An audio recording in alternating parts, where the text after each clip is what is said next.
Bharat Ratna doctor Bhimrao Ambedkar को कोटि कोटि नमन। ये कार्यक्रम डॉक्टर भीमराव अंबेडकर के जीवन पर आधारित है, जहां भारत की जनता के प्रति उनके योगदानों को पूरी सजगता से चित्रित और रेखांकित करने का प्रयास है। कार्यक्रम में दिखाई गई घटनाएं लब्ध पुस्तकों से ली गई हैं। इस कार्यक्रम के जरिए चैनल की ओर से एक विश्वसनीय, सजग और सकारात्मक प्रयास है कि डॉक्टर बाबा साहेब भीमराव अंबेडकर के जीवन की संघर्ष यात्रा एवं गौरव गाथा पूरे आदर के साथ घर घर पहुंचे और उनके योगदानों से सभी संपूर्णता में परिचित और आह्लादित हों। और एक आप हैं, आप जैसे लोग हैं जो सम्मान मिलने पर भगवान हो जाते हैं और अपमानित होने पर शैतान।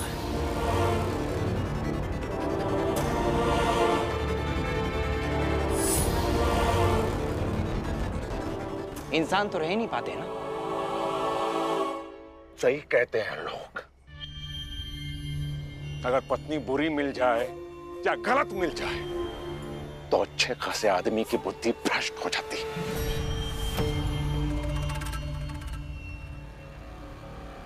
बाबा, आप गलत बोल रहे हैं।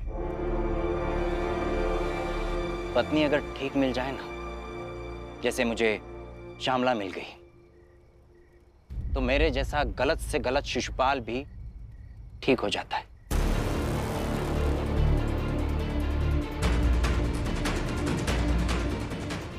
और हाँ, आज तो मैं सोच कर ही आया था कि आज के अखबार की कमाई आपके सामने गिन कर बताऊंगा, जैसे आप उस दिन हमारे सामने गिन रहे थे।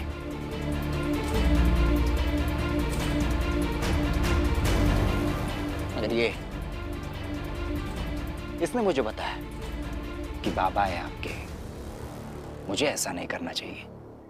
आप इसे चाहे जो समझे, लेकिन बाबा, इसने मुझे संभाल लिया।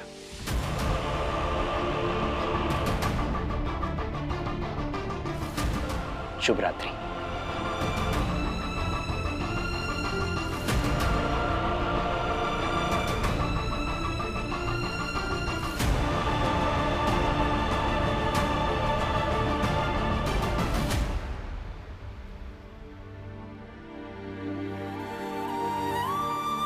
इसलिए फूल लाए हैं क्योंकि तुमने हमें यह बताया भीम कि जीतने वाले को हारने वाले के साथ कैसा बर्ताव करना चाहिए।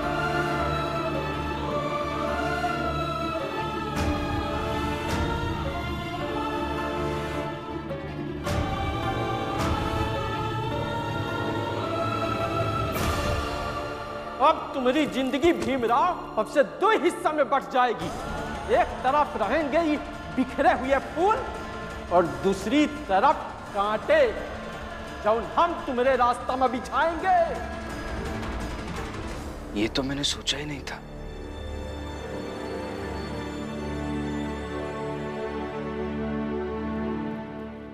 आप कौन सी क्रांति करने जा रहे हो? झूठ। सब झूठ कहते हैं कि भीमराव विनम्र है। घर वालों के लिए तो बड़े नाटक है इसके। सवाल का जवाब भी नहीं देता। इसे विचारों में उलझ गए होंगे, इसलिए जवाब नहीं दिया होगा। देखती हूँ मैं।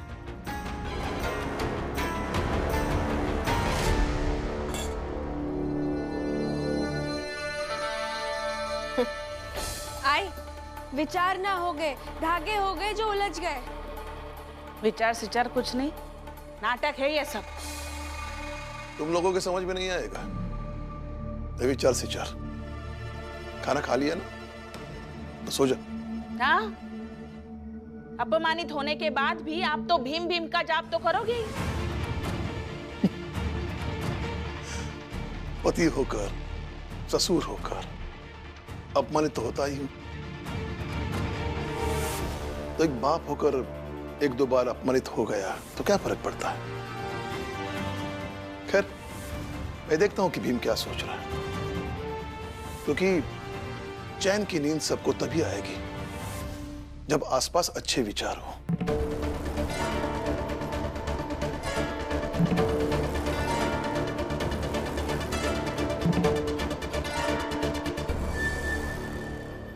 ये लड़ाई जातिगत कम है।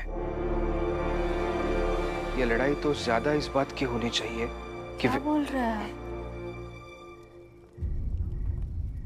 रमा, सिर्फ बिरादरी से अगर फर्क पड़ता तो शिशुपाल जी जैसे लोग कभी हमारी दुनिया में आते ही नहीं, या फिर ये हमारे जोखू काका, जनार्दन काका, मनोहर काका, फुलिया काकी, ये लोग कभी उनकी दुनिया में नहीं जाते।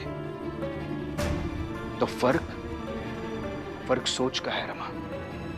अगर हर कोई शिक्षित होगा, जागरूक होगा, तो हर शिशुपाल जी हमारे होंगे। और अगर लोग अशिक्षित होंगे, अज्ञानी होंगे, जिद्दी होंगे, तो हमारी बिरादरी के हर जोखू काका हमारे दुश्मन बनकर ही रहेंगे। हाँ बेटा, हाँ। तभी तो जोखू और मेघनाथ एक जगह खड़े हैं और शिशुपाल और तुम एक जगह। बाबा, मुझे ऐसा लगता है कि हमें समाज में जागरूकता फैलानी होगी, ताकि भीमाबाई के इस बेटे को लोग उनका नायक माने या ना माने, कम से कम अभिशाप तो ना माने। लेकिन इसके लिए क्या करेंगे आप? कुछ तो करना होगा रमा। क्या करोगे? देखो बेटा, मैं अब भी कहता हूं, उन चारों को जेल भेजकर दुश्मन बनकर तुमने सही नहीं किया बाबा। और मुझे अब भी ऐसा ही लगता है कि मैंने जो कुछ भी किया वो सही था। खैर छोड़िए ना, वो बात तो बीत गई। अब हमें कुछ नया सोचना होगा, आगे बढ़कर कुछ करना होगा। समझ नहीं आ रहा है कि क्या करें।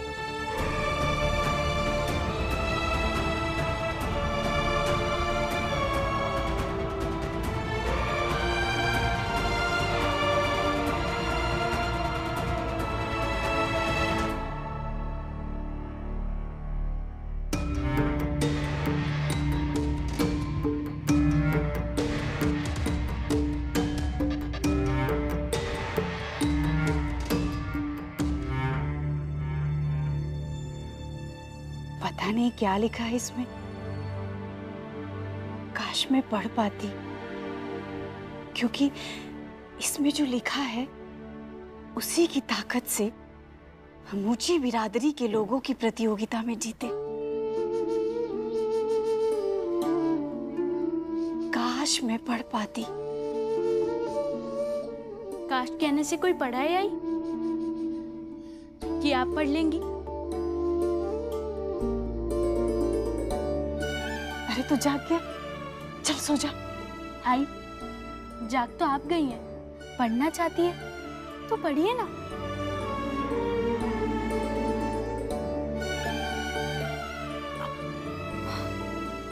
अब मैं क्या पढ़ूंगी दीपक?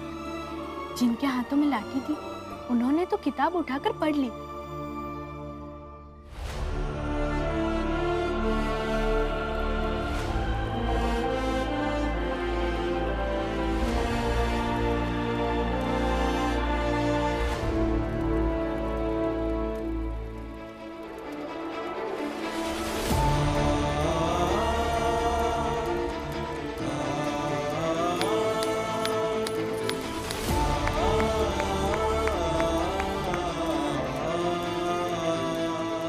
सच में पढ़ सकती हूँ दीपक? हाँ आई, क्यों नहीं पढ़ सकती हैं?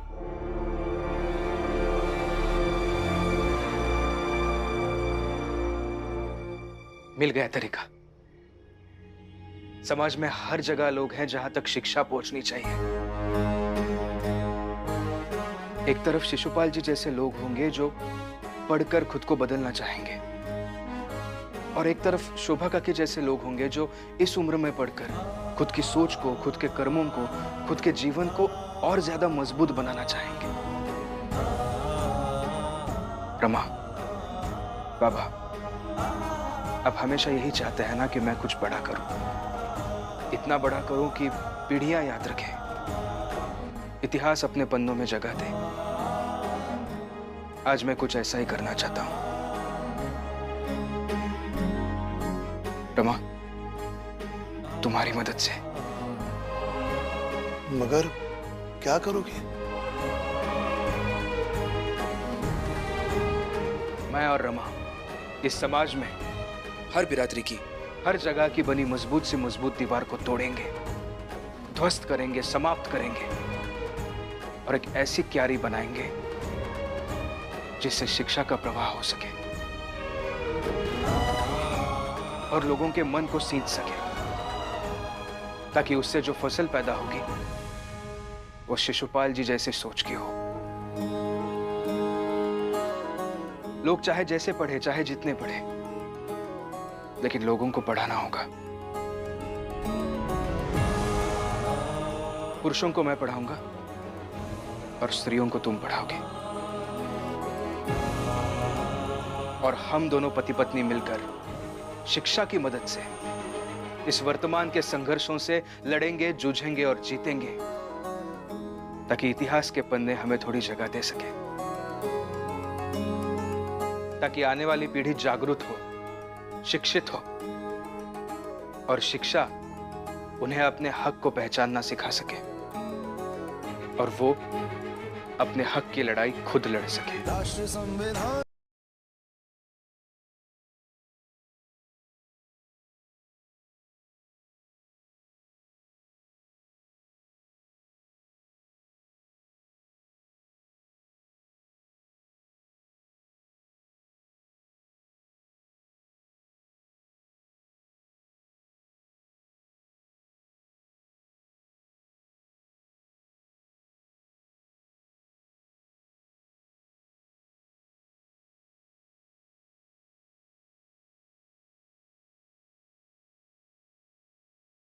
पति के संकल्प में पत्नी का साथ तो होगा ही।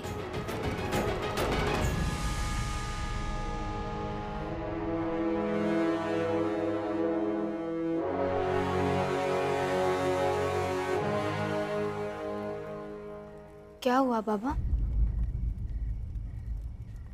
कुछ नहीं, बस देख रहा हूं कि आज तक संकल्प से भरकर किसी बदलाव के लिए भीम को खड़े होते हुए बहुत बार देख चुका हूं, लेकिन आज पहली बार उसी तेवर के साथ अपने बहू को देख रहा हूं। तो संतोष और खुशी दोनों मिल रही है, दोनों भी एक जैसा सोचते हैं, दोनों एक तरफ बढ़ना चाहते हैं, और जब दो व्यक्ति एक साथ एक तरफ बढ़ने का निर्णय लेते हैं, एक दिशा में जाना चाहते हैं, तो रफ्तार दुगनी नहीं 4 गुनी हो जाती है।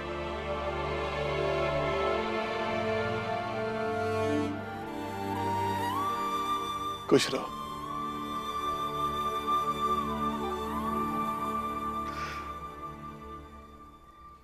यह आशीर्वाद तो नहीं दे सकता कि संघर्ष ना करना पड़े, लेकिन तमाम संघर्षों के बाद तुम दोनों एक सुनहरा अध्याय लिखो, यह आशीर्वाद जरूर दूंगा।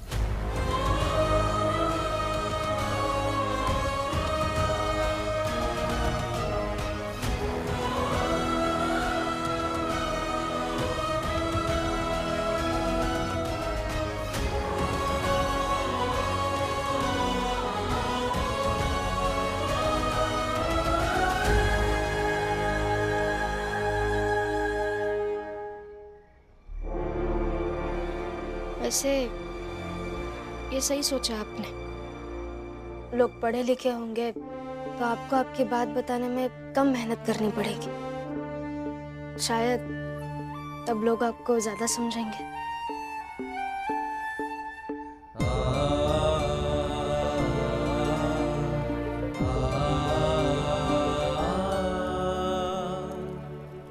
क्या तब से ऐसे ही बैठे हैं? क्या सोच रहे हैं? ये सोच रहा हूं कि तुम पढ़ने वाली थी तो भीम को समझ पाई, और मैं भीम को समझ पाया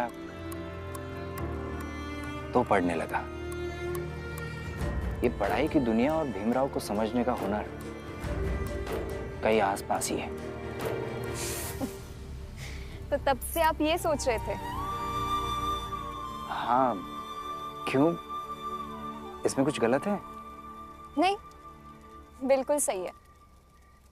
दरअसल भीम भाव और शिक्षा दोनों आसपास की दुनिया के ही है। एक को समझोगे तो दूसरा अपना लगने ही लगेगा। तब तो अगर मैं अपनी बिरादरी के लोगों को पढ़ाऊंगा तो सब भीम को समझ पाएंगे, और मेरा सपना कि मैं भीम को अपनी बिरादरी के लोगों के बीच भी स्थापित करूंगा सच हो जाएगा। हाँ, सही है। ये तरीका अवश्य काम करेगा। ठीक है, फिर मैं कल सुबह जाकर भीम से बात करता हूं।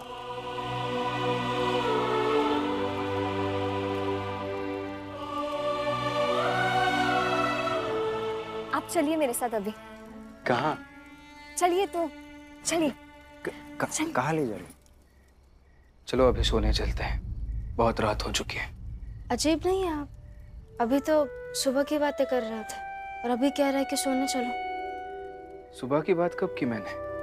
सबको पढ़ाएंगे रमा, सब पढ़ेंगे, शिक्षा का प्रसार होगा। ये सब आपको सुबह वाली बातें नहीं लग रही है? ये सुनकर सोचकर ऐसा नहीं लग रहा है कि सूरज की रोशनी फैल रही है? मैं भी अब यही सोच रही और मुझे नींद नहीं आ रही है। नींद तो मुझे भी नहीं आ रही है। शिशुपाल जी, भीम भाव, रमा भाभी, इन्होंने फैसला लिया है कि ये ऊंची बिरादरी के लोगों को पढ़ाएंगे।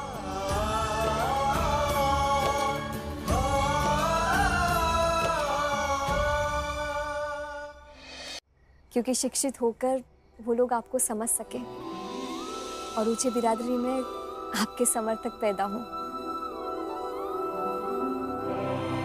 ऐसा ही पढ़ाने का इन्होंने भी सोचा है और हम अभी उसी पर बात कर रहे थे। सच्ची? तो क्या नतीजा निकला? शिशुपाल जी, सोच और नतीजे के बीच ही तो हमारी लड़ाई है। मेरे हिसाब से अब हम सबको एक और लड़ाई के लिए तैयार रहना होगा।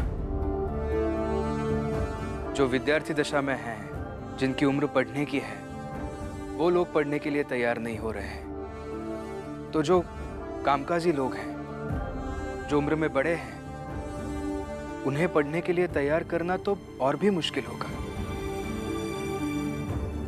मगर करेंगे, हम सब साथ मिलकर कोशिश करेंगे तो जरूर हो जाएगा। और फिर भीम, तुम्हारे साथ रहकर ये अच्छे से सीख गया कि कोशिशें अपने हाथ में होती है और उन्हीं पर सोचना चाहिए। तो कल से एक और कोशिश साथ में करेंगे।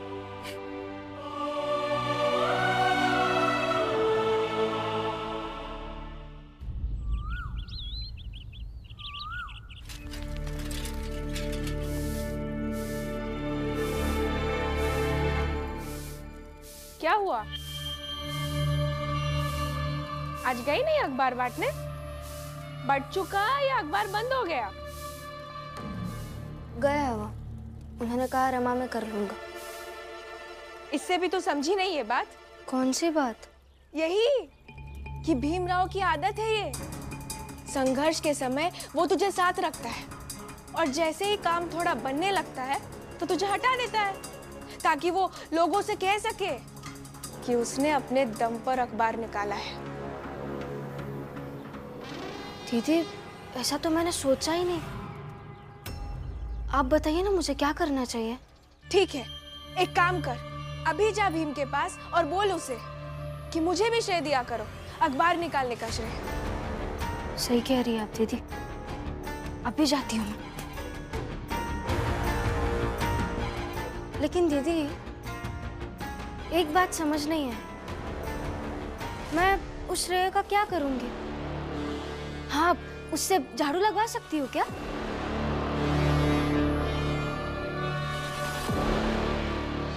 सुन, बकवास मत कर मेरे साथ। नहीं, बताइए ना, मैं उस श्रेय का और क्या करूंगी? वो श्रेय रोटी बना देगा क्या?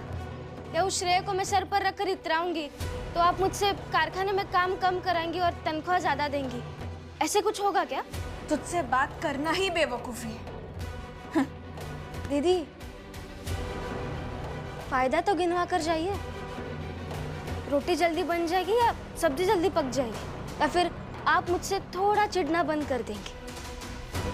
बताइए। हाथ छोड़। जब खुद को पता नहीं होना कि ऐसा करने से क्या होगा, तो दूसरों को नहीं बताना चाहिए। और जिन्हें श्रेय मिलना चाहिए उन्हें मिले। मैं खुश हो झाड़ू लगाकर।